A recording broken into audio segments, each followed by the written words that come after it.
আসসালামু আলাইকুম বন্ধুরা, আজকে আমি তোমাদের দেখাবো তোমরা কিভাবে প্রান্ত এবং নোমানের মতো ভিডিও এডিটিং করতে পারো।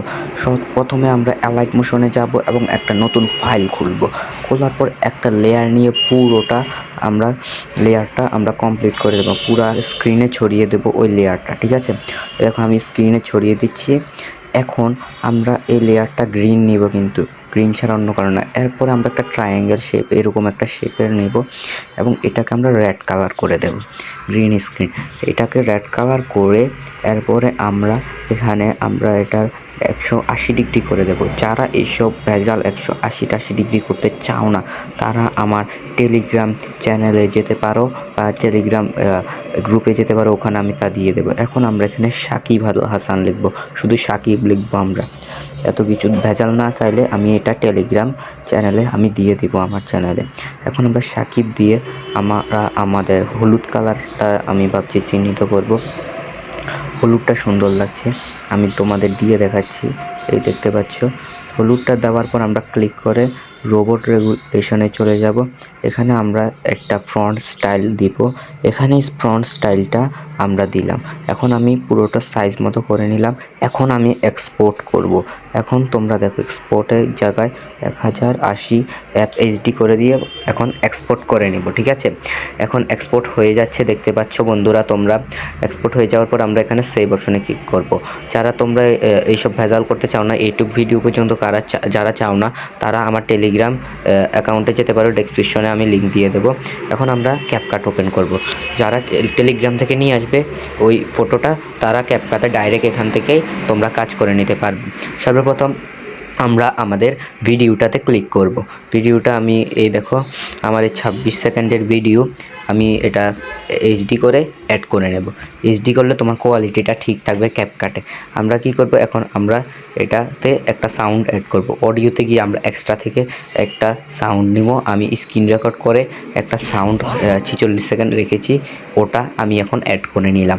অ্যাড করে নেওয়ার পর আমি এখন এটা কাট করে এটা সাইজ মতো আমি নিয়ে নেব। এই দেখো, আমি এখানে কাট করে নিলাম, কাট করে ডিলিট করে পুরোটা আগের জায়গায় আনলাম। এখন আমি এখানে কাট করে আমার ভিডিও যতটুকু দরকার ততটুকু নিয়ে নিলাম এবং বাকি অডিওটা ডিলিটও করে দিলাম। এখন আমরা যা করব, এখানে একটা ইফেক্ট অ্যাড করব, যা সুন্দর লাগবে। আমি আমার এখানে থাকা প্রথম ইফেক্টটাই নিয়ে নিলাম। আমি জাস্ট তোমাদের দেখানোর জন্য, তোমাদের ভিডিও যেরকম হবে ওই রকম ইফেক্ট অ্যাড করবে। এখানে আমি যে গানটা অ্যাড করেছি ওটা হলো পাল পাল, ওই গানটাই অ্যাড করেছি। এখন আমরা কি করব, ওভারলেতে ক্লিক করব। ওভারলেতে ক্লিক করার পরে আমরা আমাদের ওই গ্রিন স্ক্রিন করা 2 সেকেন্ডের ভিডিওটা আমি এখানে নিয়ে নিলাম।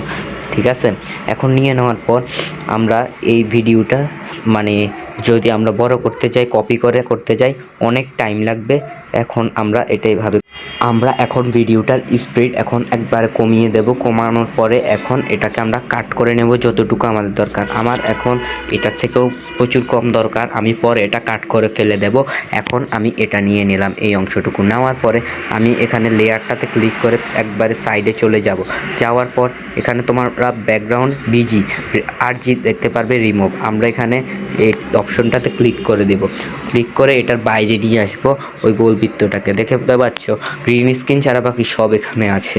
এখন আমরা এটা সাইজ করে নিয়ে নেব এবং এটা সাইজ কিভাবে করবে আমি তোমাদের দেখাচ্ছি। এটা নাড়াচড়া করে, তাই জন্য অনেক সমস্যা হয়। এখন আমরা কি করব, এখানে এই জায়গাগুলোকে আমরা কাট করে অ্যাড করব। অনেকে অনেক কঠিন পদ্ধতিতে করে, কিন্তু আমরা ওটা করব না, অনেকে অন্যভাবেই করে। আমরা কি করব, আমাদের এই শেকিং জায়গাটা পর্যন্ত রেখে দেব আমাদের গ্রিন স্ক্রিনটা, আর বাকিটা আমরা কাট করে দেব।